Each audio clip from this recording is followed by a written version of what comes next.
బెంగాల్ మొదటి దశ ఎన్నికల్లో హింసాత్మక ఘటనలు చోటు చేసుకున్నాయి. ముర్షిదాబాద్లోని నౌదాలో నాటు బాంబులు విసరడంతో పలువురు గాయపడ్డారు. I'm Mohit. JEE main 2026 300 out of 300 score సాధించినందుకు చాలా హ్యాపీగా ఉంది. నేషనల్ లెవెల్ కాంపిటీషన్ బీట్ చేయడానికి ఇక్కడ వెరీ యాప్ట్ సిస్టమ్ ఉంది. Sri Chaitanya is the perfect platform. నా ఈ 300/300 స్కోర్ మా తల్లిదండ్రులకు మరియు శ్రీ చైతన్యకి అంకితం. నా పేరు వెంకట చంద్రశేఖర్ రెడ్డి.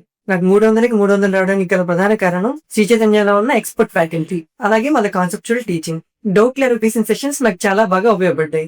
ఎడ్యుకేషన్ తో పాటు స్పోర్ట్స్, గేమ్స్, అక్కడ ఏదైనా స్ట్రెస్ వచ్చినా గానీ ఇక్కడ రిలీఫ్ వస్తుంది. Thank you Sri Chaitanya. పేలుడు జరిగిన అనంతరం హుమాయూన్ కబీర్ ఆ ప్రాంతాన్ని సందర్శించారు.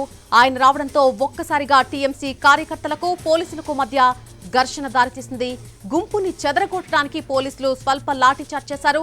మరికొన్ని చోట్ల ఈవీఎం సాంకేతిక లోపాల కారణంగా ఓటింగ్కు అంతరాయం కలిగింది. బెంగాల్ మొదటి దశ ఎన్నికల్లో హింసాత్మక ఘటనలు చోటు చేసుకున్నాయి. ముర్షిదాబాద్లోని నౌదాలో నాటు బాంబులు విసరడంతో పలువురు గాయపడ్డారు. పేలుడు జరిగిన అనంతరం హుమాయూన్ కబీర్ ఆ ప్రాంతాన్ని సందర్శించారు. ఆయన రావడంతో అక్కడ ఒక్కసారిగా టీఎంసీ కార్యకర్తలకు పోలీసులకు మధ్య ఘర్షణ జరిగింది. గుంపుని చెదరగొట్టడానికి పోలీసులు స్వల్ప లాఠీచార్జ్ చేశారు. మరికొన్ని చోట్ల ఈవీఎంలో సాంకేతిక లోపాల కారణంగా ఓటింగ్కు అంతరాయం కలిగింది.